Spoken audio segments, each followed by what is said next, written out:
Friends and fellow adventurers, welcome to the MNmaxed podcast. We want to thank you for joining us, and you do so as we continue the Extinction curse. As always, we'd like to invite you to come join our Discord, where you can hang out with us and other listeners of the show. And if you'd like to throw a little financial support our way, you can check out our Patreon. And a shout out to all of those at our big number level and above: Rock Jedi, Iggy, Wolf, Blartimus Slump, Thunder Mammoth, The Trevor Project, Das Gris, Fizzgig, AC Goldner, The Brigand Alliance, Eric R. Oh, just gonna sneak right past you there. Indie Link, Tawdry Monster, Mercutio, Angel Shadowheart, Dicky Lopez, Licky Topez, Rickety Rope Bridge, Alex K, Mordine, Toma Elaka, Dr. Grittis, Forevermore, Frank Hill, Just Mike Works, Ross D, Darren W, Marab Syndrome, Fig Tears, Zach S, Jamie H, Mr. Turtle, Sleeve, Darren, Caleb W, Corey, Pickle, Mr. Grimm, Fire Down, M54 Ewaz, and Jameson S. Thank you all so much for your support. And now a recap of session 133. We spend the night in a mansion that's in the Eagle Garrison, and the next day we travel deeper into the Veil, where it's cold and snowy. Before long, we encounter a huge Linorm worm. However, he seems kind of scared of something, but he attacks us nonetheless. What's a circus to do but fight back? After a bit, a couple Wendigos pop out. They all have regen, so we have to get a little creative with killing them. After we've done so, the Linorm's spirit flies up into the air and seems to be wanting us to follow it. We decide to do that. I guess we follow after it. Starts off as meandering, and then it seems to gain more purpose as it's going along. You eventually end up at this cleft in the stone. It looks like it's a small cave entrance. There are several different signs of activity outside of the cave. Jeb, you notice, without even having to make a check, you critically succeeded. There are a single pair of halfling footprints around the entrance of the cave. There are a few neatly cleaned bones stacked to one side of the cave entrance, and faint soot marks along the top of the cave mouth. The soul meanders into the cave. I follow. We follow? Do we go in a cave? Okay. Peachpie would have to duck down, and the wizard would have to duck down because the entrance and the cave beyond is only about 5 feet tall. When you enter in, the cave itself is only about 20 feet wide and maybe 30 feet deep. And the interior is outfitted with simple but cozy furnishings, a bed-like nest of furs, a fire circle with a tea kettle and an iron pot nearby, a rough table holding a wooden bowl and the like. This halfling woman, from a section of the cave where she was doing some work, she was folding sheets. She jumps in surprise. Oh, hey. Hello. Sorry to startle you. She starts waving her hands around urgently in a waiting gesture. She goes over to a neatly stacked, stick rack and starts searching through items in the rack. A couple of clatters. What is the soul doing during this? Just kind of following her around. She doesn't seem to recognize it. She doesn't really acknowledge it either. I walk over to her. Can you not speak? She holds her finger up. I start speaking to her in a pigeon language. Sign language? It's not even sign language. It's a pigeon, it says. I don't know what the fuck that means. I should probably Google what pigeon means. I think you both still have to have a language. You can always talk to any creature that has a language, yeah, so they do need to have a language. But you also have sign language, don't you? I also have Maybe sign she language. knows sign language. But also, she seems to tell us to wait. She brings out a chalkboard and then a piece of chalk. And she points to you, wizard, and she pantomimes to you the last thing you said. Don't talk. Can talk. Won't. And then underlines won't. Why? She taps her foot, rolls her eyes, erases it, and then writes the word curse with a period.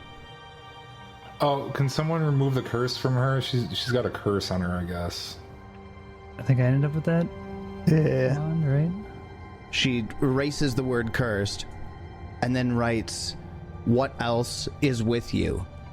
Oh, there's some random ass soul we were following. Linorm, soul?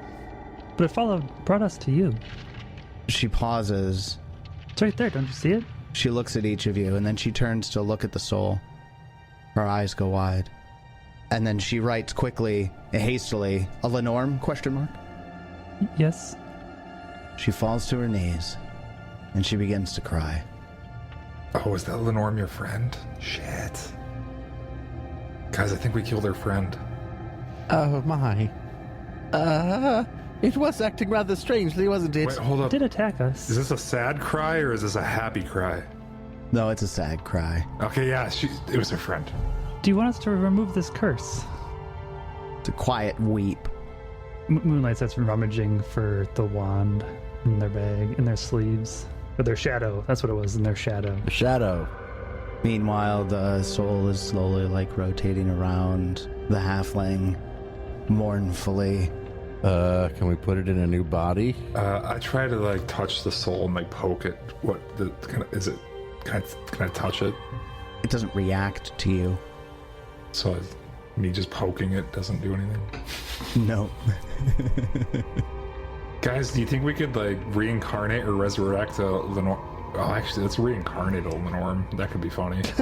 Just bring it back as a fucking, not elf? funny. I mean, fuck, I already said funny. Bring it back as a puppy. Comes back as a goblin. Well, are the Linorms intelligent? No, they're not. Right? They're not very smart. It'd have to come back as an unintelligent creature. Like a puppy. Aha! Here it is. So do you want us to remove this curse? It does take a little while. She just sobs in response. I think that's a yes. That's maybe to make up for us killing her friend. We just Then we Yeah. can discuss what we can do with this soul. We can fix this somehow? She looks up. Fix? Question mark? I mean, we're pretty powerful. We can probably figure out something. Yes, we killed a little Norm worm just a moment ago. Shit. And 2 Wendigos. Wendigos weren't your friends also, were they? we brought this bush back from the dead. Shit.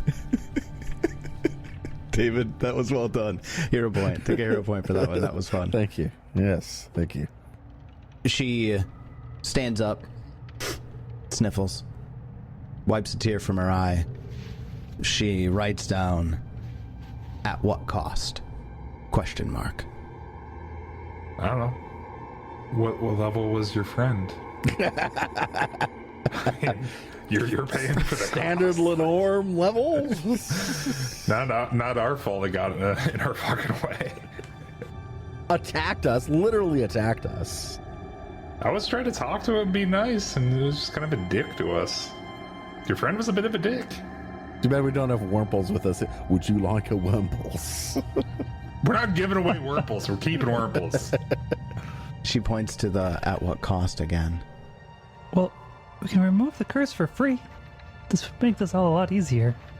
She looks down, nods her head, reluctantly, but nods her head.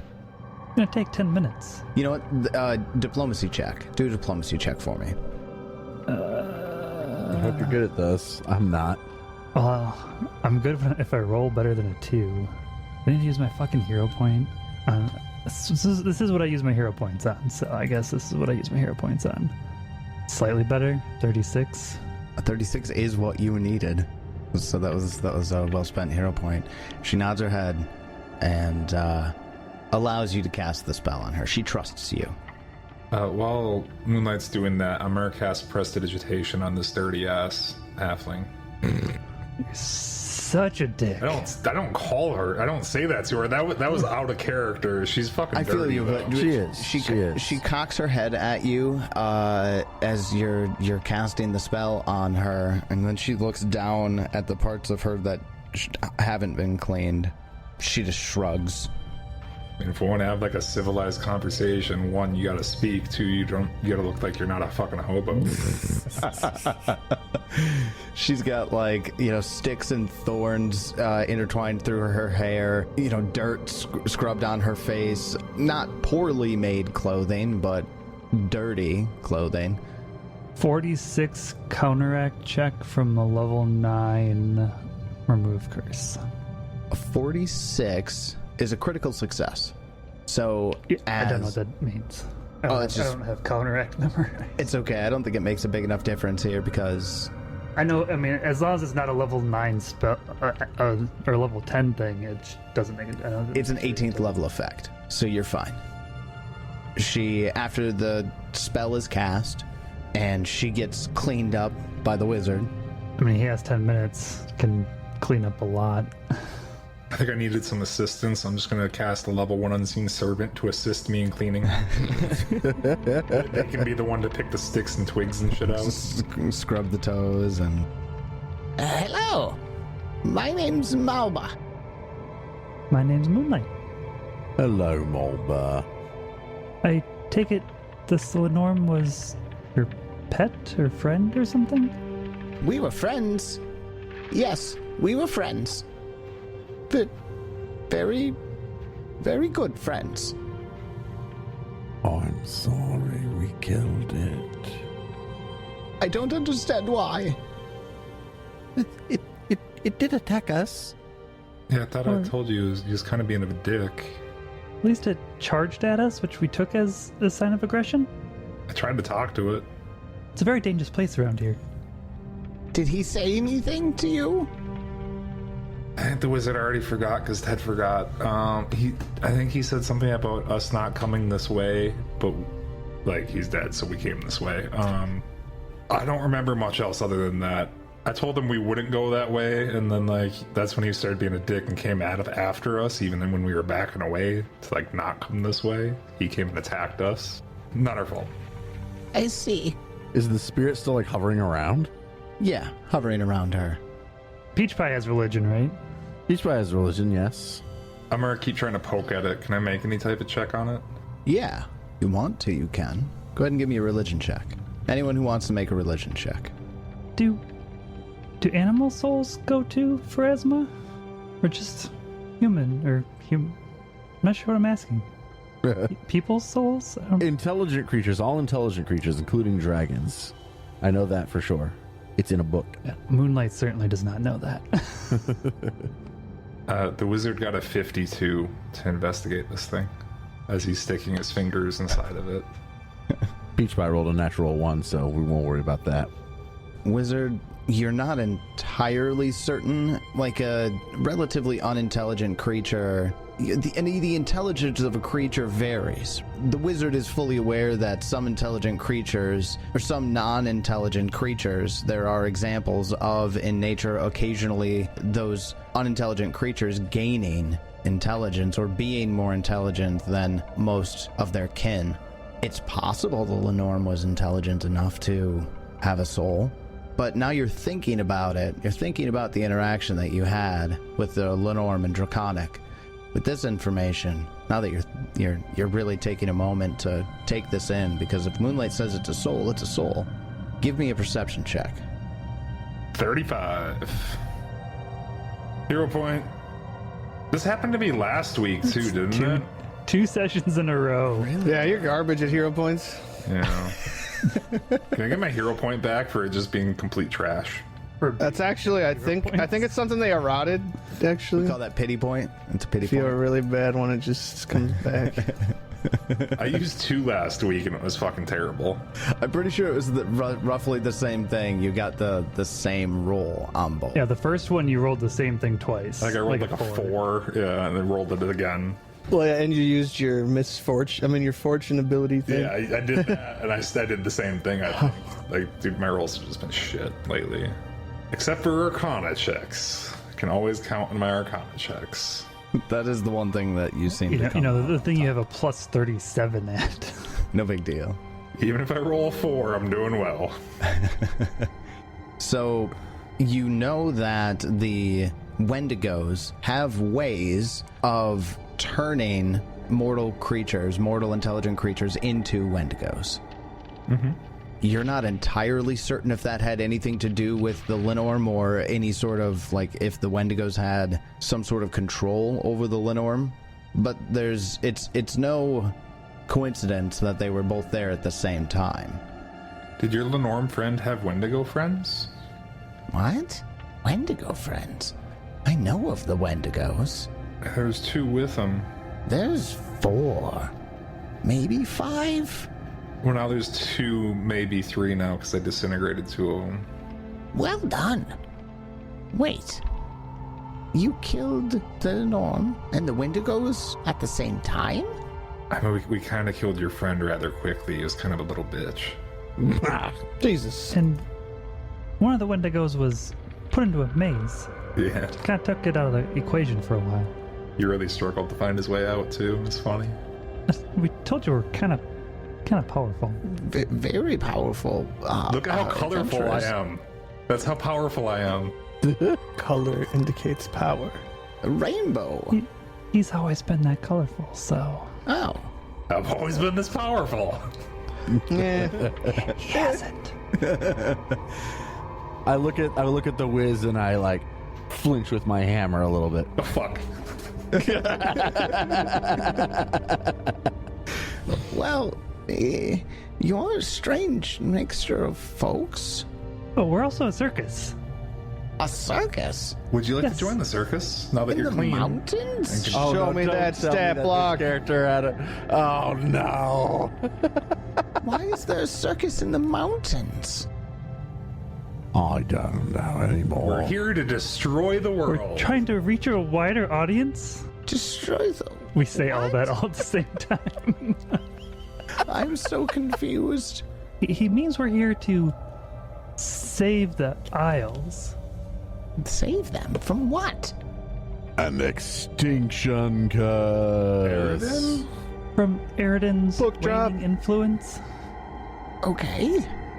Why is it happening all of a sudden? He died. Well, that was a long time ago. Some of this shit takes a while. I don't know.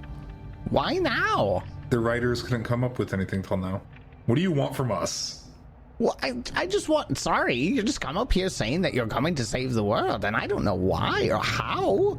You hardly As far as we know, how. just the Isles, not the entire world. Maybe it's the entire world? I don't know. It's the entire world when I live on the Isles. It's all of my world. These people could. I mean, you could move. I could teleport you to another planet. No. It'd be pretty neat. You never wanted to go to another planet? No. Your loss. I mean, what planet would you even take them to? I feel connection to this planet, not some other planets. I don't know what planets are in the solar system. Yeah, that's kind of my point. Is yeah, you can do it, but where would you go? Why? You don't know. Castrovel. Go to Castrovel and visit the. Yeah, ancestral fucking elf elves. ancestral homeworld. God, that would be an adventure. Go to Eox and play Bloodlords there. It's Geb, but a whole planet. I feel like we've gotten a little off topic. Yeah, I think so too. So, We killed a couple Wendigos. Sadly, we killed your Linorm friend. We thought it was trying to kill us. that's understandable. I suppose. I mean, if we came in here and tried to kill you, you'd probably fight back. I suppose. So are we then like don't have a way to try and fix the Linorm worm then, wizard? Shh, it's gonna cost money. Well, how much? Oh, I gave all my money away. Never mind. Me too. It's all gone. See, Peach Pie, this is why you don't just give your money away. I'd just be giving it away again. So you could save a Linorm. To bring back an enemy you just killed. We've ran into this before. Like, how do you not know that at some point we're gonna kill somebody who probably shouldn't and have to bring them back? Well, saving all of Shrine seemed like a good thing to do. Did we even really save Shrine? No, I don't know. We'll find out later, I suppose. I don't know. Ask Nidek. Cut to night. We left it to him. Train with Dead. drow undead who survived the plague against the freedom fighters of Shrine. It'll be a holiday special. We'll come back to that one maybe at Someday. some point. It's just such a perfectly set up adventure. Like, there are literally 4 characters right there. Yeah, we'll figure it out. Or we won't. Or we won't. Probably not, but it would be fun. Where the fuck was I? Oh yeah, we were talking about money for a resurrection. Or reincarnation, at least. Or reincarnation. I'm the one who's gonna do that spell, and I don't want to. I'm sick of bringing people back. Yeah, do we actually even, does the wizard now know resurrection? Or was that just helping the other guy? No, the wizard knows resurrection through the process of the converting the ritual. He had to learn the original ritual before he could really do the work on making it work with Leshy souls. So yeah. It is now written into my character sheet. I know it along with like 8 other rituals. Yeah, so what level is this Linorm? 17th level. Fuck, that means we have to go at least to 9th level. Why are we... He's dead. Shit, that is 9th. With Resurrect. It's an unintelligent creature, and we killed it. Who cares? It's not unintelligent. What? You told us at the beginning of the thing that they weren't intelligent creatures. What's its intelligence? It talked to me. It has a -3 intelligence. Yeah. -4 not very intelligent. intelligence. Yeah, It's not very intelligent. No, that's legit. It's not. All right, Jeb doesn't think it's very intelligent. He doesn't want to resurrect it. -4 is like animal So it's like intelligence. the baseline of what you need to be an intelligent creature. Baseline sentience, yes. It's a moot point. We don't have enough casters to cast a 9th level Resurrect. Fair. What about reincarnate? I don't know, Jeb doesn't think it's worth it, so Why do we want to bring it back?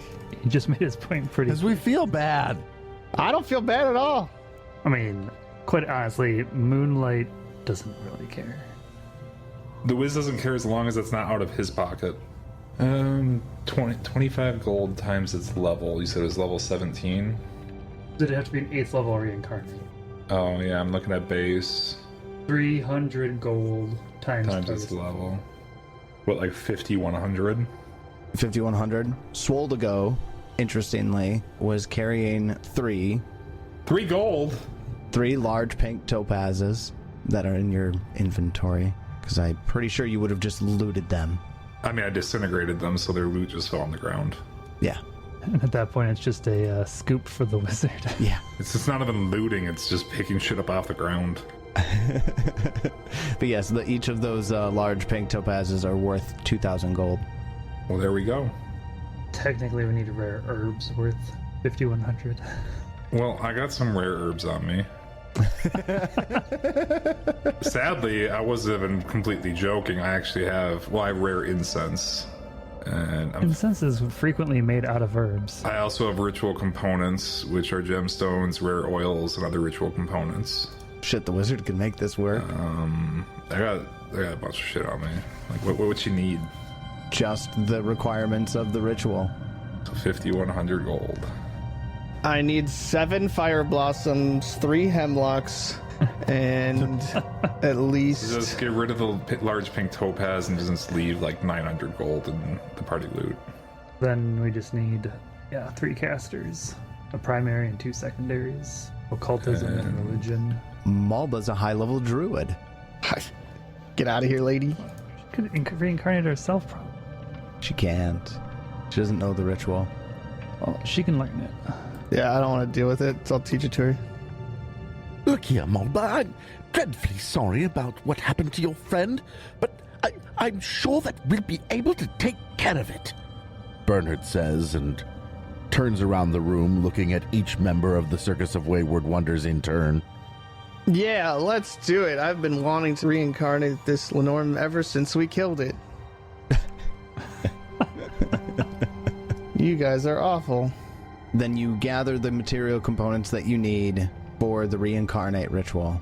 If you would prefer to teach it to Malba, I would take that. That's fine. A druid to druid? Sure, I'd teach her how to cast reincarnate. But I talk in druid so the fucking wizard can't hear me. So the wizard can't learn it. What you don't know is I'm learning to speak Druidic because of you speaking it in front of me. Well, I lose my abilities like by proxy. Oops. One day you just don't have fucking power. I'm like, what the fuck? Fuck happened? And I'm like, oh hey, in Druidic. Oops.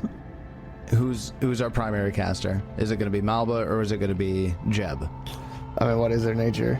Her nature is, I want to say less than yours, but let me double check. I mean, yeah, I'll just... 28. That's awful. Her nature's 28. She calls herself a druid? That's not a... Plus 28. That's not that bad. It's not that bad. It's fucking terrible. Couple levels below y'all. Maybe 4 levels below you. So, who's doing what? Primary caster. As Melba is a secondary. Melba is secondary, and Wizard is the tertiary. Well, we need occultism and religion. I can do religion or occultism. Does she have one of those? Can she do religion or occultism? She would be able to do religion, yeah. Perfect. Oh, what is her religion? 4. 26. Then she can do it, because Moonlight's occultism is 20. Oh, well, there you go. But remember, this is not a you can use Arcana type check. Yeah, I have a 26 decided that. occultism. That's because you got lots of freaking intelligence. Well, let's go ahead and let's get the wizard's check first. 46 with a natural 20. We succeed the ritual.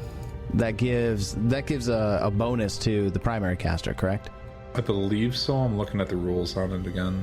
Secondary casters, critical is a +2 circumstance bonus to the primary check. Okay. And she gets a 36 on her religion, which is just enough to succeed, so she doesn't hinder the process. She's actually going to be the one that's going to help guide the soul into the body. So the question now becomes, what sort of creature? I was gonna say it's gonna become What a sort of non-Linorm creature?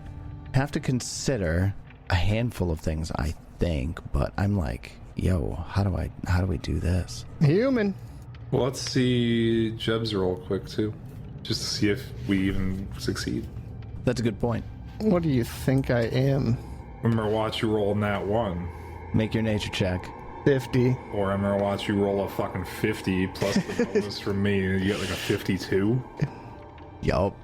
Yeah, that's critical success on that one. You reincarnate the target into a new adult body. The new body has full HP and is the same spells prepared and points in their pools as the original did when it died. I'm assuming that's a critical success. Yeah, it is a critical success. Absolutely. What was the DC? It's a DC for an 8th level spell. I think it's like 34. Probably a 36 because it's uncommon, but that's still a critical success. So I'm going to say we've got a whole table of Linorms. So I'm looking at the Linorm creature family. Well, according to the table I just rolled on for monsters, I just rolled a fucking stone giant. No, I don't want to do creatures. I want to do creature families. So what I'm going to do is I'm going to have Jeb roll 2d6. I've got the Linorm creatures on the table here, and as well, if we get 2 6s, we're gonna then roll a dragon, just straight up a dragon. 2d6, eh? Yep. Whoa, suspense. Halfway there. Shut up.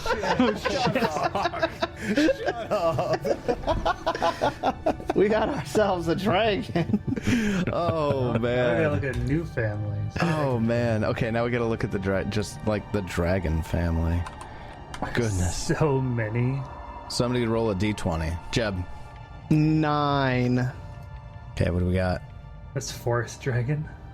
A forest dragon, huh? And we're in the fucking snow. Apparently forest dragons are chaotic evil. I mean, you don't change your alignment when you get reincarnated. Yeah, you don't get... So it's not, Yeah. The design isn't that far off from The Linorm. Linorm one. a Linorm, except for it's green instead of all the white and black spikies. This has to be an Imperial dragon, right? Yeah, this is an Imperial dragon.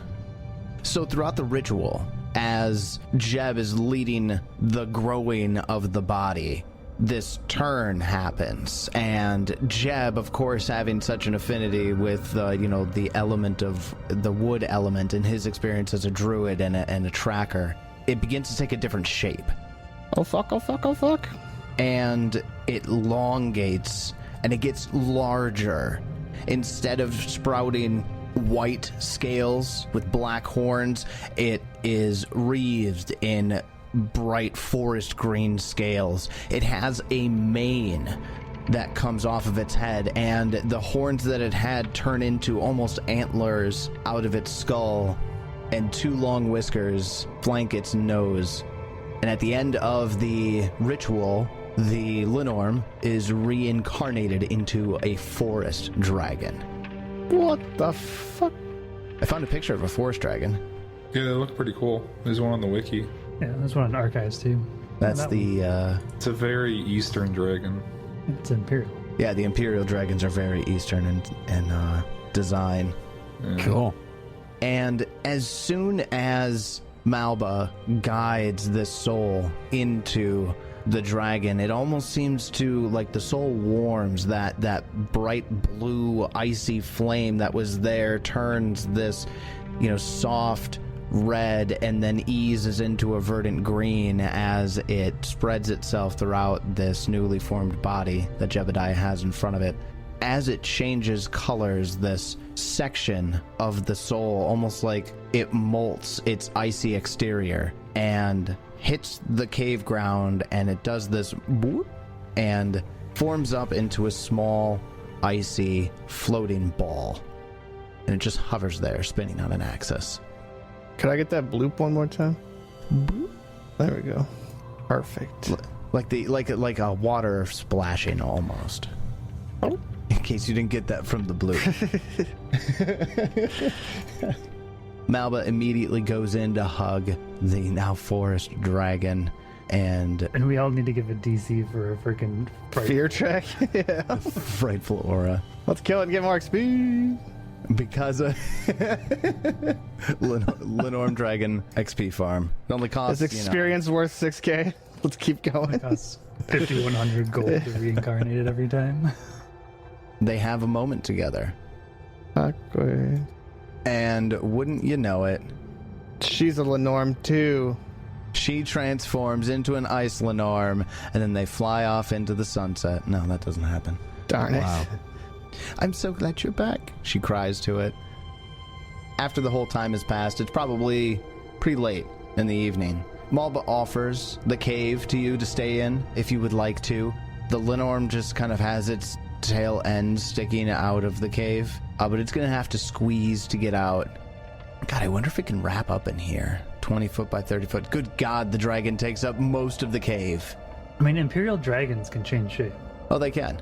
I don't think it would quite understand how to do it. I feel like I can just do it. So I think what it's going to do is it's going to change shape into a smaller version of its new self because it just thinks that it needs to get smaller because it's too big to fit. Can also turn into a tree. And You know what you call it when somebody's pretending to be a tree that isn't? Tree semblance. I I hate it. Stop. Let's I call take it that night, hero guys. point I gave you back. Let's call it a night. Taking it back. So if you want to stay the night at this at the location, you can pop up a mansion here pretty easily if you'd like. Wizard, functionally, I suppose you need to grab the damn thing first. Yes, I examined the residual soul fragments as I smoke my pipe. I'm like, cool. And then I scoop a little bit of it up into my pipe and smoke it. You're smoking the soul? You guys ever fucking smoke a soul before? Jeez. Wow. No, Wizard, as you're examining this thing, for the purposes of rules on this is going to be the equivalent of a soul seed, a relic, much like the rest of your party has, but this one is more icy and draconic in nature. So when we first did the relic rules, we didn't actually grab, there was the original relic options, the relic gifts that were available when we implemented that, I think halfway through the adventure, roughly. Wizard got a different benefit, but at higher level it seems to be very underwhelming. Well, honestly, I just didn't really find a relic back then that I liked, which is why I went with the ice spell thing. I wasn't thinking long term, though. So Tyler, what dragon gifts do I get from my relic / soul seed? Oh my goodness, Wizard. Oh my goodness. Yeah, so you get... am relic now. I see you type that in all caps too. Tyler made a huge mistake. Yes. So the wizard now has a soul seed. We're going to have this one, this is an Ice Linorm's soul seed. There are 2 gifts that this soul seed grants The first one is a major gift, Worm's Flight, and the second is a grand gift called Draconic Ascendance. Okay, so Worm's Flight, 2-action Command and Vision, and I can activate and dismiss this ability as much as I want because I'm over level 17. I can fly! Ghostly Draconic Wings grant me a fly speed equal to my speed. How fast are you again? 40? Tyler just gave me unlimited fly speed.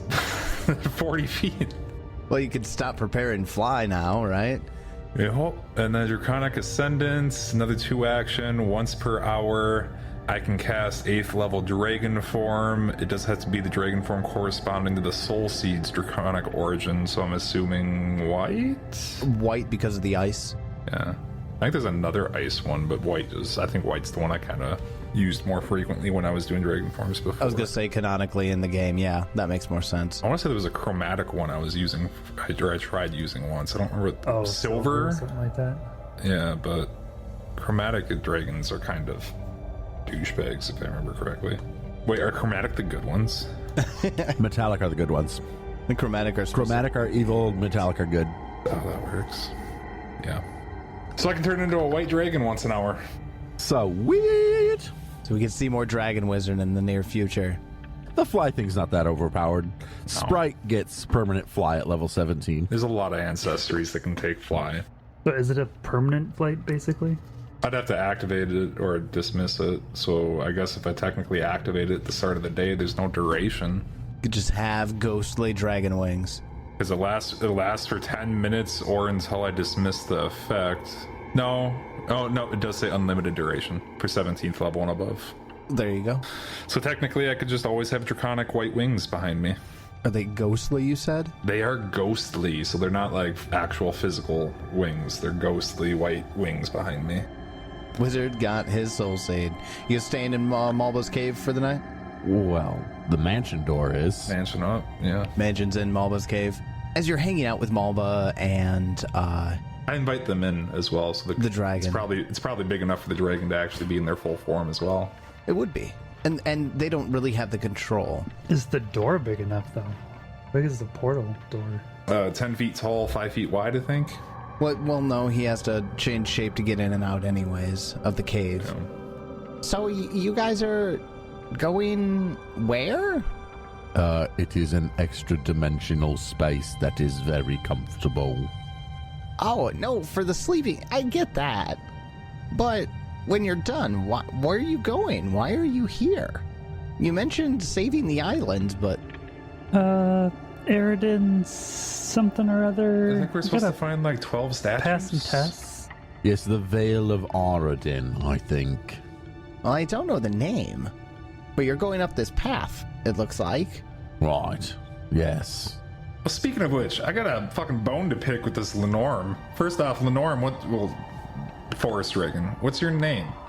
It has the same mind, so it doesn't learn any new languages. It still speaks to you in Draconic. I'm still speaking to it in Draconic. What was the question you asked it again? Sorry. The fuck is your name? Wait, I don't care what your name is. Why the fuck did you fight us? The Wendigos forced me into it. Pain. I feel that. Were you like being controlled by them or imprisoned, air quotes, by them? We got a thing for people that were imprisoned. We'll forgive you. It kind of like furrows its brows and it says, imprisoned? Like, were you being like controlled or like captive to the Wendigos? I'm giving you a fucking out. Just take it. Yeah. Yes. Okay, group. Moonlight. The Linorm's cool. He was being. You can tell the Linorm's dumb. He was being Linorm's controlled really stupid, by the. yeah. He was being controlled by the Wendigos. It wasn't his fault. And he's trying to understand the words you're saying and he just doesn't get it, right? I guess we brought it back. I just had moved on. But okay. Well, I was still a little upset about it. He kind of was mean to me about it. I tried talking nicely to him. You killed it really quick, so I wasn't too worried about it. Well, I'm really glad for this. Thank you for coming through. I have something for you, actually. One moment. It's a 5,100 gold. 10. Never change. Take a hero point. I don't know if I deserve that. She hands you. I gotta make sure I'm trying to hand him out, right? You already let him have one back. Oh, that's right, I did. We'll just say I have one. You have one. You earned that one back. There you go. Yeah. There's this magical studded leather armor jerkin that she hands to probably Jebediah. Jeb was the one who led the ritual. Thank you. What is it? Go ahead and give me a check on it. Does she not know what it is? No, I put it on. 43. that'll do. This is a jerkin of liberation. Damn. Okay, yeah, you repaid us that 5,100 easily. Holy balls. Plus 15-foot item bonus Yeah. to speed. Holy fuck. That's nutty. That's insane. Also, if anything wants to put a speed penalty on you, it has to overcome the counteract check of the jerkin. Can you imagine putting that on like a monk that already has like a 50-foot movement speed? That's insane. Is this light armor? Doesn't really... Yeah, it's light. it's just yeah, Plus it's basically two. leather armor. It's studded leather armor. Yep. So you could take a feat and get yourself light armor like proficiency there. And you could wear this and you could be fast as fuck. Retrain a class feat for rogue dedication. Boom, done. I was looking at it, but it's not worth fucking losing 3 AC. That's too much. Do I have 12 strength? I've got 12 strength now. I could totally wear this. You'd be so fast. Put on that jerkin and you jerkin That tree. passes me up for speed then, because doesn't that bump you up to 45? Yeah, that would bump me up to 45. Holy shit. Someone's faster than the whiz. Fastest tiny tree you've ever seen. That's some quick shrubbery right there. Some quick shrubbery. Quick shrubbery. Tyler, take a hero. Hey, I'll take it. I'll take it. Bring me a shrubbery. We tried, sir. We couldn't catch it.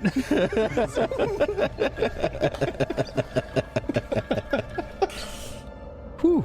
All right. I mean, if nobody else. I wouldn't lose. I wouldn't. Yeah, it's all yours. I wouldn't take the negatives to AC. It's all right with me. And Peach probably got charge. I got my fucking 120-foot hammer. Yeah. I think I lose a couple, like 2 AC, but I don't need my AC anyways, really. Not when you can move 45 feet per action. That's just insane. Built-in reflex saves. I'm gonna drop my +2 braces of armor into the party. So wait, you get more AC from bracers than you do from this?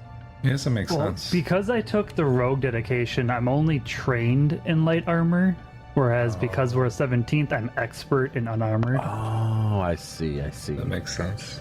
So putting this back on actually will use my trained rogue, and I'm actually losing a couple armor because I'm no longer using my expert, I'm using my trained. That makes sense. But I'm fast as fuck. Sorry, I do have to ask, what is inscribed on the Jerkin of Liberation? Does it say that there's usually something inscribed on it? Traditionally inscribed with the symbol of either Norgorber or Caden Kalian. Ooh. I don't know if it's just a 50-50 coin flip. We're adding to your fucking religious symbol collection. Yeah. Right. Let's do a coin flip because there are holy sites of both in here. It would need to be Norgorber because I already have Caden Kalian. Sorry, Kestrel. Let's see. Do you want to do roll a dice, odds, Caden Kalian, evens, Norgorber? Sure. Norgorber it is. All right. So the jerkin is inscribed with the symbol of Norgorber. So, the night goes by uninterrupted. When you wake up in the morning, you're saying your farewells to Malba and her forest dragon friend. She says, "Be nice to any swords you come across. Be polite." Swords? What a strange piece of advice you've just given us. What does polite mean? Just don't talk to it. That's what it means for you, wizard. I accept that. And we continue on. If you make it back alive, maybe I could join your circus. Come see me if you don't die. Wait, do you know any tricks? You got a circus card? They have a dragon. Who cares? Is your dragon your animal companion now? Malba and the Dragon. There is a performer card in the Malva chat. and the dragon. Wait, seriously? Still even works because it's still a dragon. It's still a dragon. Clouds of magical ice don't work so much, but you know. Clouds of magical green leaves. Greenery. They breathe poisonous insects.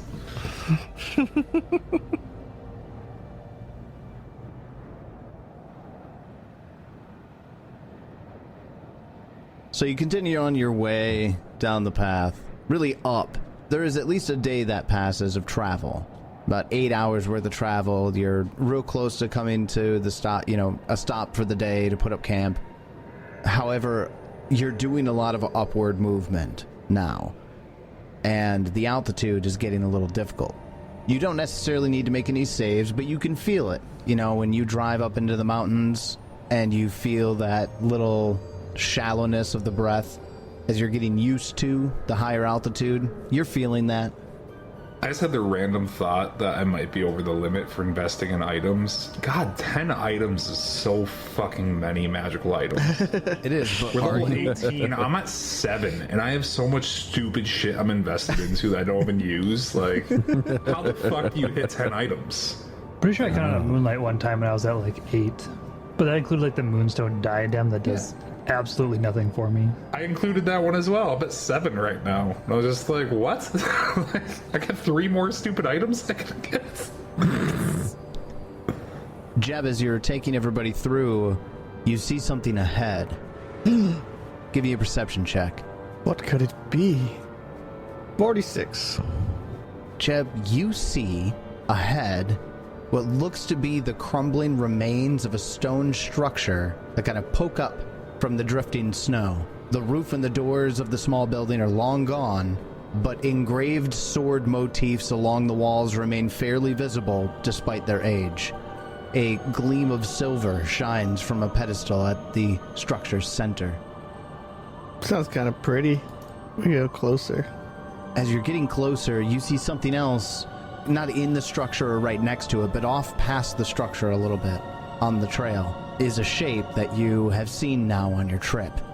You see, creeping along the trees, Wendigos, 2 of them, and they look to be waiting in ambush. So where's the bad guys? I see no bad guys. That's because they're hiding behind the building. Jeb, you spot the Wendigos peeking around and waiting for you in ambush. So you get to do one thing before we start combat. How many is there? It looks like you thought you saw 2. I am going to cast a spell. Oh. Yes. Blow them up. Oh, here it is. Yeah, I'll just cast my focus, Stormlord, and it's 100-foot emanation from myself. They're gonna hit them. Which would be close enough for them, yeah. All right, and I'm going to create powerful winds, giving all ranged attacks -4 circumstances, and all flying will be difficult terrain. Because I remember these fuckers like to fly. All flying is difficult terrain. Aww. Sorry, bro. Ted. Don't even need to worry about it because of the reflection of storm. Oh, yeah. You don't treat wind as difficult terrain or greater difficult terrain while flying. And you can't be moved by wind unless you choose to be. Fantastic. Well, in addition to casting that, I'll strike a lightning bolt part of Stormlord onto the beast one that I can see. It He gets a- succeeds. Doesn't mean he won't take half damage, though. He will do it. A whopping 17 damage. So with that, Jeb getting the drop on everybody, and I know that was a little ahead, I wanted to give Jeb some benefit of his master legendary survival skills. He's taken all those feats, and I wanted him to get a good benefit from it. So here's a little surprise round. Thanks. Everybody roll for initiative. So at the top of round 1, Jebediah produces some strong buffeting winds, strikes a lightning bolt behind this half buried in snow, falling apart structure, and then starts running towards it. Jeb, do you say anything to the party before you head off and do that, or you just... They get the gist. Y'all get it? Leroy. Peach Pie, at the top of round 1, you start us off. Okay, do I even see these things? Oh, there they are. They're a really long ways away. Yeah, they are ahead on the trail, and behind the structure. I got line of sight to this one, to large beast number 1. It's poking its head out. Yep. Action 1, rage. Action 2 and 3, reach hammer. You just bonk on the head. Right at my limit of 120 feet away. Well, it's 110. So, yeah, I bonk it on the head from way back here. All right. And I get a 47 to hit. A 47 hits. I will deal it 50 damage, and that's my turn. All right. Then after Peach by Wizard, it's your turn. The wizard starts flying up into the air. He's going to go 20 feet east and 20 feet up. Second and third actions, I'm going to cast 4th level invisibility on myself. Done. Then after the wizard flies into the air, Moonlight, it's your turn. I'm gonna move 45 feet up, Fuck, you're so fast. just because I can. Jeez. Gonna need a will save from this one I can see. This one on the north side of the building, northeast side of the building. All right. Well, it gets nat 20 on the die. Well, that phantasmal killer does nothing then. That's my turn. Then after Moonlight, it is that Wendigo's turn, the one that's been getting targeted. It kind of poked its head out, and now it's just getting thrashed because Jeb spotted it. Realizing that its ambush has been thwarted, he's going to use all 3 actions to use his Wendigo Howl. And everyone is in range. Everybody give me a will save. Mental effects? Yes. We all critically succeed except Jeb. You do. Well, I critically succeed. It's a will effect. Oh, yeah. We all critically succeed. Okay, all right. That's what happened last time. The howl didn't do shit. As the Wendigo howls to the sky, everyone just brushes it off. I howl back. That's what you're supposed to. That's how it works, right?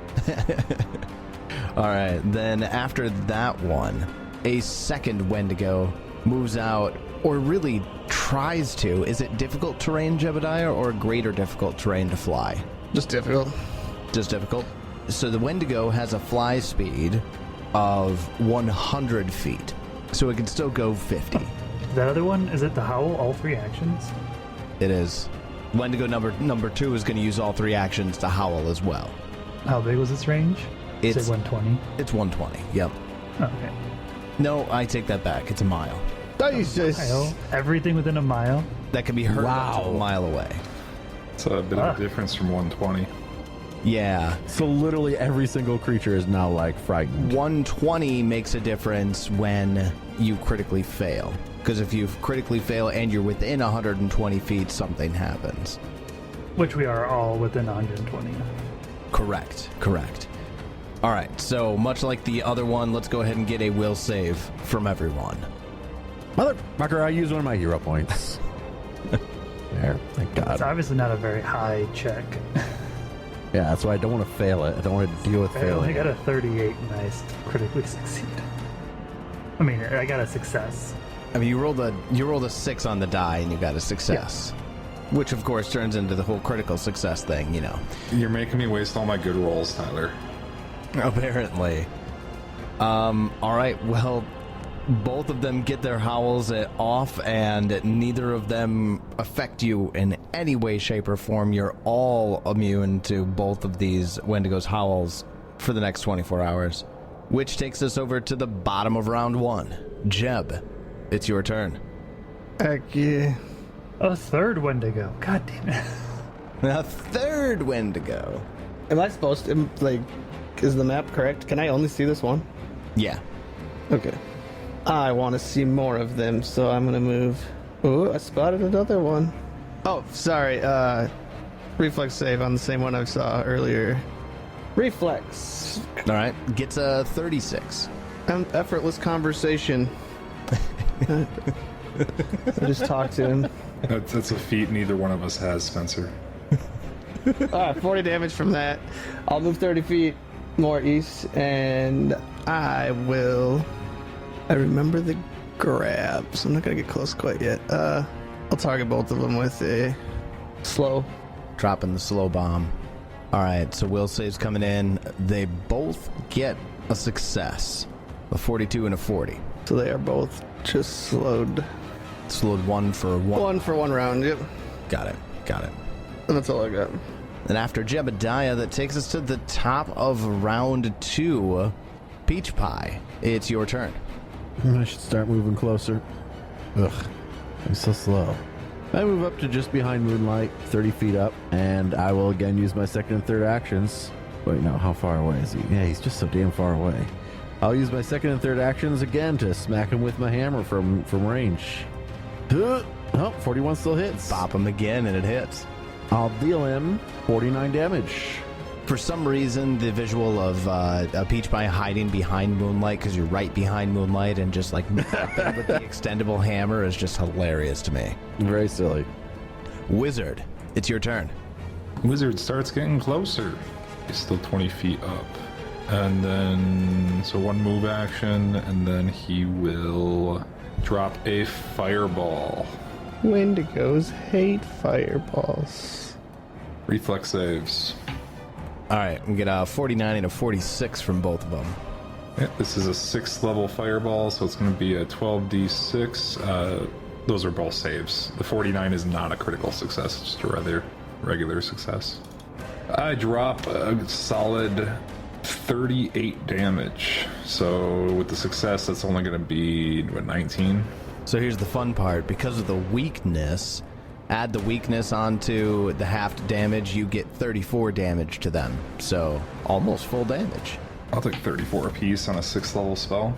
And they both shriek and wail as their fur momentarily lights a flame. And I am still invisible in there. All right. Then after the wizard, we go to Moonlight. It's your turn. I guess I'll move forward. Let's start with that. Alright, so I'm going to move forward 45 feet, and then I'm going to cast another spell at Mr. Wendigo. He is now within the center of mind of the first square of his. Is that how we know, right? Yeah. Yep. Yes. Okay. That's what I always do, at least. Were they slowed? Yes, they're slowed 1. Slowed 1, okay. Oh, I'm going to need a will save from same Wendigo we've been kind of picking on. He gets a 42. That just barely saves. It's hideous laughter, so he just cannot use reactions while I sustain. Then after Moonlight, that takes us over to Wendigo number 1, the one that just got the hideous laughter cast on it. He can't use reactions, and he loses his first action because of the Jeb's slowed spell. He uses his second action to stride fly up to Jeb. With a little bit of difficulty, you can see he's pushing against the air as he does so, and makes a claw attack on Jeb. Gets a nat 1 on the die. Wonderful. What's a hit? Phenomenal. Jeb, you see, because after that Wendigo's turn, Jeb, you see somebody, Moonlight could probably see this as well. This bone creature, robed in dark blue robes, has a long equine skull. He looks a little familiar. It's not exactly the same, but this is much like the bone creature that was in Dezalin's tower, the one you destroyed. And it approaches from the distance. You can see that it just kind of hovers back and forth and watches the combat at a distance. Not close enough to get hit by any of the AoEs, not, interfering necessarily. He's just watching. That takes us over to Wendigo number 2. Loses its first action because of slowed, and then uses its second action to fly around the other side of the structure in range of Moonlight, and uses its third action to make a strike on Moonlight. Probably hits. Gonna be a jaw attack here. 46 to hit. Yep, that hits. That's gonna deal you 37 points of piercing and cold magic damage. I take 37. Well, that's its turn. Which brings us over to bottom of round 2. Jeb, you're up. I got this guy right in my face. right in your face. Well, 5 feet away. Oh, sorry. Concentrate. He critically fails. Nat 1 on the die from that reflex save on the Stormlord Thunder Lightning Bolt. Double damage. Good God. 78 for a free action. I'll step up on him and I'll just swing 46 to hit. That'll hit. I'll take a second attempt after dealing 23 damage. Woo-hoo! Big hits from the jab. And I'll miss with the 36, it looks like. Yes, it will. That's all I got. Then after jab takes us up to the top of round 3, Peach Pie. It's your turn. Okay. How high off the ground are Wendigo 1 and Wendigo 2? They just hover off the ground right now. They just hover a little bit. Okay. Oh, bother. Well, I want to kill Wendigo 1, if I can, but Wendigo 2 is attacking Moonlight. Ugh. Just too far away. Okay. I use one action to get up to Wendigo 2 and get in its face, and then 2 actions to make a range swing at Wendigo 1. Oh, so you get into his face and then bop 1. Yeah, I want to try and distract it from attacking Moonlight if at all possible. I see. But I want to kill Wendigo 1. Gotcha. Focus fire. Smart. Almost like I know what I'm doing, kind of. A 46 hits. I deal it 62 damage. And Wendigo 1 continues to get beat on. That takes us over to the wizard. It's your turn. I fly over above Moonlight, and then I will cast a 6th level Disintegrate on number 1. And ouch.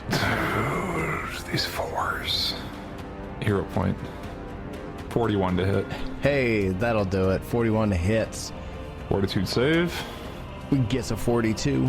That is a success, so he will take half damage of 12d10.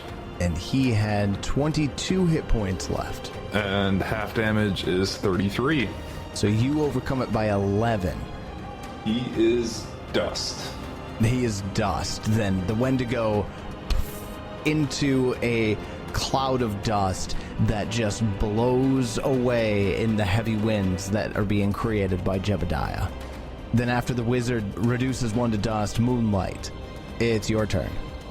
Oh, let's go with the will save. Yeah, will save from Wendigo 1 here. 2, you mean? 2. Wendigo 2. Wendigo 1 instead. I hope one of these can actually fail a save. Well, this one gets a 30. He critically fails. Oh. Is it higher level than we are? No. I need a fortitude save. It gets 46. Damn. He succeeds.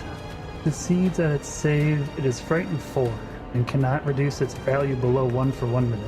Frightened 4. That's spooky right there. Shit. Yep. I alter his shadow, transforming it into a terrifying monster out to devour him. It's no more than he deserves. He must spend at least 1 action each turn, either attacking his shadow or fleeing from his shadow. Oh, that's right. This spell. What's it called again? Unspeakable shadow. Jeez. Yeah. If he would have failed that fortitude save, he would have instantly died. Oh. Yeah. Shadow just eats him? Huh. Well, then after... Does he take any damage, or is that all? No damage. Frightened 4 is drastic. Yeah, frightened 4. He doesn't even flee, which is kind of crazy. What are you gonna do? You can't run for your own shadow. He could try. You can sure try. That was 2 actions. Oh, you'll still have 1 left? Yeah. I'm going to attempt to intimidate him. Wait, he's already frightened 4. Does it matter? Does. Oh, add fleeing in there or something? Because a 38 isn't going to critically succeed, I don't think. It will not. I'm not certain a 38 will succeed. Okay, 38 succeeds, but it does not critically succeed. No, then nothing happens. It doesn't make a difference.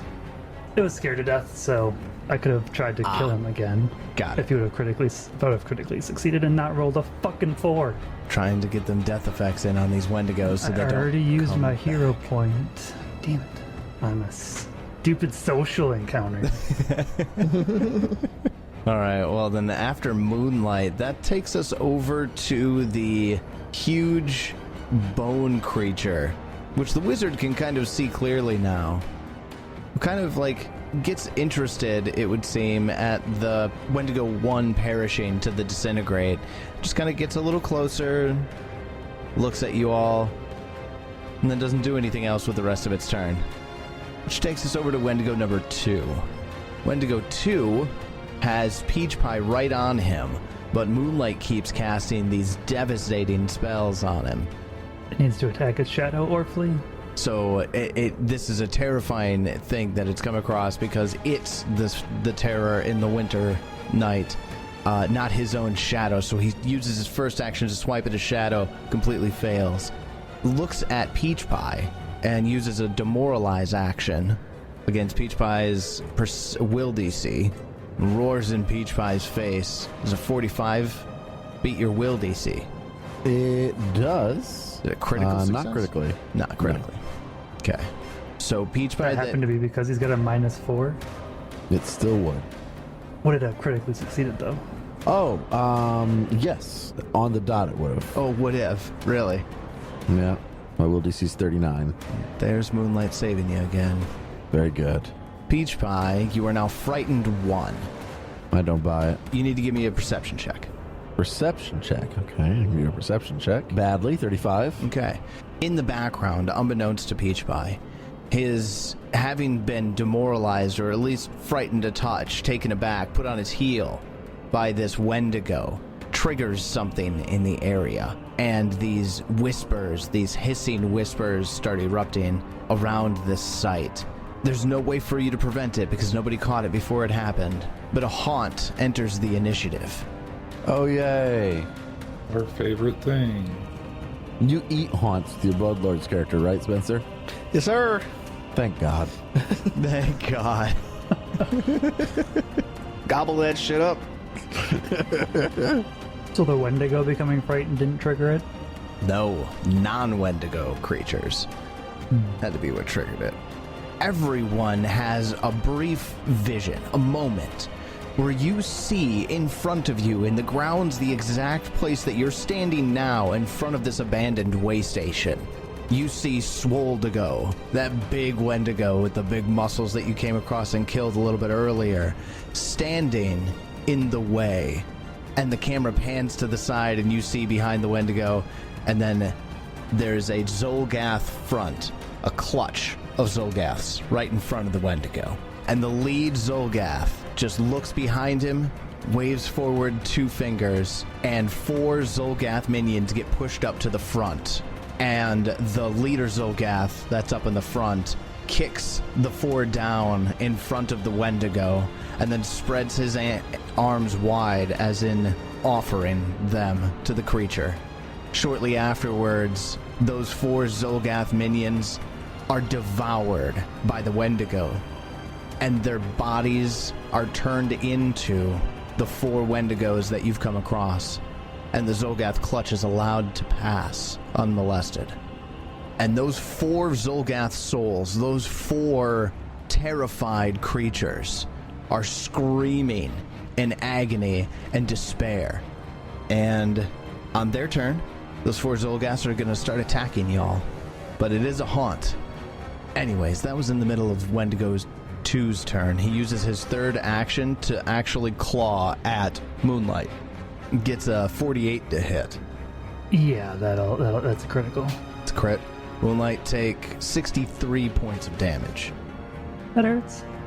Jebediah, it's your turn. I don't know if I like this asshole sitting in the back. He's just watching, hanging out. Just so he knows that I know that he knows that I know that he's there, I'm going to hit him with a lightning bolt that he will critically succeed on. So he knows that I know that he knows that we know that he doesn't like lightning or something. So it was a warning shot. Yeah. It was just a warning shot. Just dodges out of the way. I'll charge up to Wendigo number dose. Where's the haunt? Like, that's not something I see. I just see a bunch of dead shadowy figures. Can I disbelieve? There are 4 shadowy Zolgath figures that are on the grounds that the battlefield is on right now. Okay. 41 to hit the Wendigo number 2. 41 hits. A second attempt at a -5 here. 42 Nice. Got it. for 38 damage. Consistency, boys. Very consistent. And that's what I got. So after Jeb comes up and slices the Wendigo up, that takes us to the top of round 4. Peach Pie, it's your turn. Yeah, right. This asshole. I guess I swing at him. I'm right next to him. Swing. That's a nat 20. The critical hit. So I deal him to start with 121 damage. Wow. Okay. I knock him prone, and he has 2d12 bleed on him because of my brutal critical, which I got at level 18, and this is the first time I've remembered to use it. So it's 2d12 bleed? 2d12 bleed. It's 2 weapon damage, or 2 weapon die. Now with him on the ground, I will make another attack with my second action, and here comes that. And I hit him. 43. 43 hits. And I deal him 66 damage. All right. Those are good rolls. Very. And then with my third action, fuck it. We'll just swing again. Going for the fences. Nope. All right. Then that takes us over to the wizard. It's your turn. Not sure how he's doing on HP. I'm gonna cast a 9th level disintegrate on him. Yeah. I mean, he's frightened 3 right now. It doesn't get much better than that. And prone. -5 to its AC. Doesn't get much better than that. Oh, rough, dude. And that's what happens when you jinx it. I should have stopped talking, apparently. Natural 1. Yeah. And I don't have a hero point, so I will use my third action to go fuck myself in this corner. And I'm just gonna go off the map. Yep, we're good. Wizard nopes off the map. Can you make a check on the haunt? I could, but I'm more intrigued by the huge undead to my southeast. I would like to make a check on that dude. Oh, I can't. That's all 3 of my actions. I needed to fly, because otherwise I was gonna fall. Well, we'll get around to that next round. In the meantime, Moonlight, it's your turn. Yeah, Moonlight's gonna do something they've never done before. They are going to... I mean, I guess it's technically casting a spell, but it just kind of happens. I am using my regrowth ability to cast Regenerate on myself. Oh, all right. Third action, a 5-foot step away, so I'm a little bit farther away from it. And that'll be my day. Okay. Well, that takes us over to the Shrieking Haunt, where 4 ghostly Zolgath figures rise next to each of our party members, open their jaws wide, and then sink them into your shoulders. It looks like every one of them hits except for the one that's attacking Peach Pie. Correct. So Moonlight, Jebediah, and the Wizard are going to be taking some negative damage. That takes us over to our huge undead bone friend who continues to observe. That takes us over to our last remaining Wendigo. Got pretty wrecked by Peach Pie in that last round. So it's going to turn and its focus on Peach Pie. It does have to use an action to try to attack its shadow. Or run away from it. Yeah, could run away. Oh, I'm sure that would be exactly what it wants to do. Shit, it's prone. Yeah, it is. Stand up, nerd. It uses its first action to fly up. I attack it with flat-footed. I attack it with precision. Not that I can actually kill it. I deal it 56 damage as it tries to stand up. Smack. I miss. It successfully stands. It uses its third action to attempt to fly away. Aww. Very slowly. Can't do anything about it. Now, it does have to go slowly, but it does move up. Now, because of the wind and the fact that he's flying up, for one action, he only gets 25 feet in the air. Okay. Cool. I can still kill him then. And at the end of its turn, it's going to take some persistent bleed damage. You might still kill him anyways, Peach Pie. Ooh, close. He bleeds for 18. And he does roll a 15 to succeed. Well, that takes us over to Jeb. He's 25 feet in the air. Electricity! Lightning his ass. Oh no, 33. He's probably dead. The reflex save. 32 damage. He falls to my feet. He falls to the ground. This is where things get a little interesting. We know this thing has regen. We also know that the way you turn off this Wendigo's regen, you don't actually have access to cold iron. Yeah, it's just death effects or disintegrate. We're good. Wait a second. I have my clan dagger. I don't think it is either. I think you would have had to have upgraded it, and I don't think Yeah. A random ass clan dagger. Just Did that work? this first level item kills them. So we'll have to figure out exactly how to do that. But also, there's the haunt that is still active right now as well. Well, and there's the guy. Our bone auger friend. Yep, he hasn't done anything. He's just kind of hanging out and watching. He's the source of the haunt. He must die. I fucking hate haunts. Do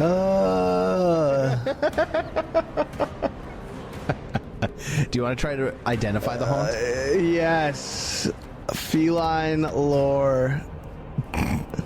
No. That won't work. A 18, religion check 28. would work. Oh yeah, dude. Fucking let me madcap that right now. 24. 24. That's just. I don't even think you can't do it untrained. Oh, you're a fucking liar. That's rough. Sorry, bud. Anywho, Do anything else? Pass your turn? this guy's literally just watching like a little bitch. Yeah, he's just. Where is he? He's off. He's down off south. behind. Bottom right of the map. Is that where he actually is, or is he further away? He's further away. He's like staying out of the combat zone, just watching you all. How far away is he? Let's say he's within 100 feet. I back up towards Moonlight and say, figure out the haunt. Moonlight's not gonna. Well, we're fucked. That's all I got. Beach Pie, it's your turn. Well, I can't kill this Wendigo. I move over to Moonlight with one action. With my second action, I will make a medicine check to battle medicine Moonlight, setting the DC to 30. I succeed. You will heal from my battle medicine an instant 38. And then with my third action, I juggle. Except not really, because I don't want to take a hand off my mallet. All right. You had to battle medicine. I put my hand back on my mallet after doing the battle medicine. There you go. There it is. All right. Well, then after Peach Pie comes up and gives Moonlight a little healing, Wizard, it's your turn. Moonlight, you gonna handle the Wendigo before it comes back up? Yeah, I should be able to do that. Okay. I'll check out everything else then. So first action, let's take a look at that hazard or the haunt. Recall knowledge on this, so you could use Arcana, obviously. Yup. 53. Great. You recognize that this haunt is here and persistent because of the fear that those four Zolgaths felt while they were being devoured by the Wendigo. And now they're doing the last thing that they took part in. Now, their bodies were not properly disposed of or cared for in any way, shape, or form. In fact, with your knowledge of Zolgaths, you know that proper Zolgath burial rituals often involve fire, consuming the bodies in fire. Ooh, can I see the bodies? Do I see bodies? You don't, no. But you do see the ghostly manifestations of the Zolgaths next to you. And Peach Pie, and Moonlight, and Jeb. Anybody else do anything fire related? No. Give me a day. Okay. I guess I will use my second and... Wait. Hold up. Can I even do that? Fuck. Okay. So yeah, I drained bonded item. I believe it was level 6. Is my fireball? Yes, it is. I will recall my fireball and drop a fireball on those Zolgaths. Which also is the entire party. I don't give a shit. Yeah, I know. So let's get reflex saves from everybody in the party here.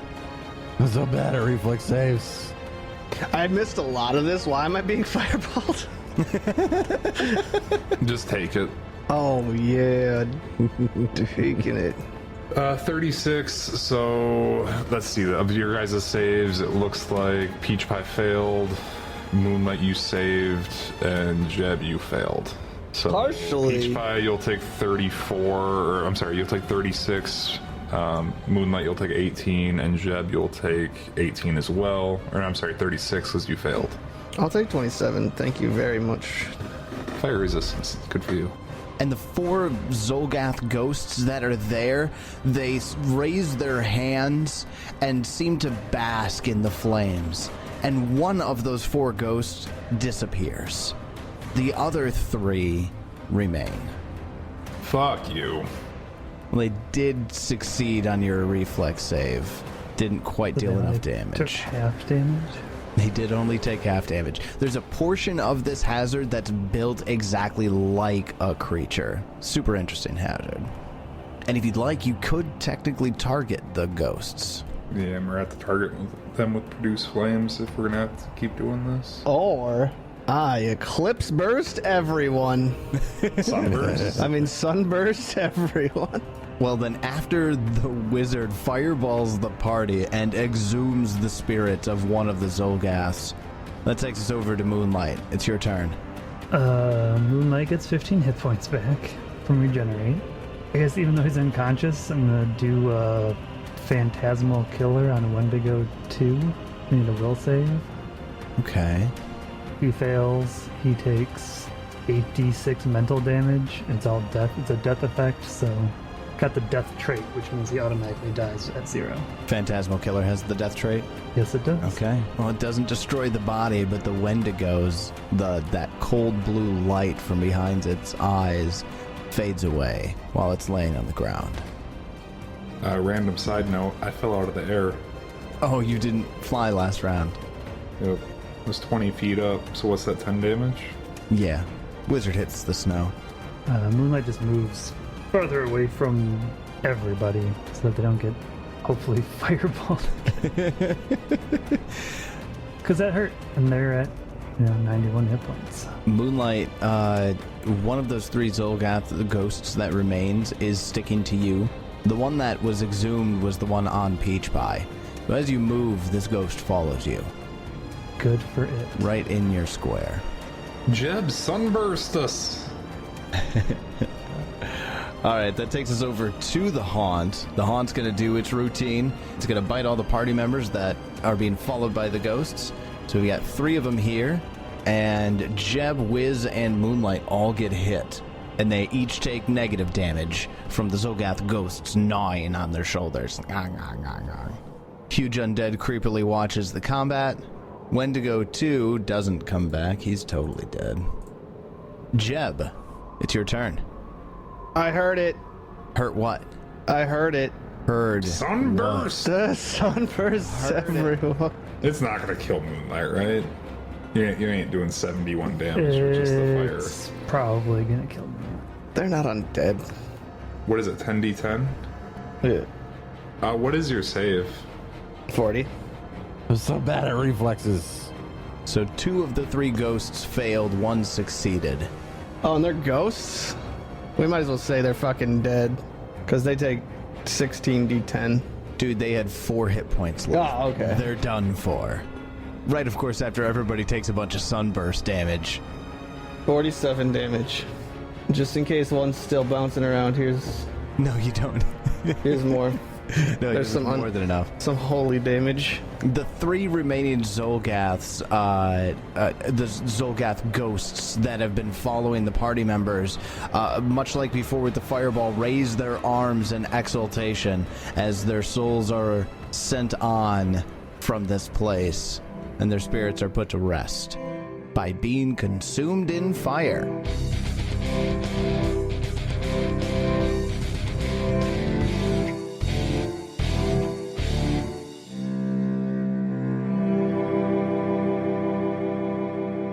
More dead Wendigos and a haunt that we could consume with burning fire. Also, we did our good deed and brought back the Linorm worm. Go us. But now we have to deal with whatever this giant bone monster watcher thing is. Will it kill us? Will we kill it? Find out next time as we continue the Extinction Curse. And until then, may you have many great adventures of your own. It's your turn.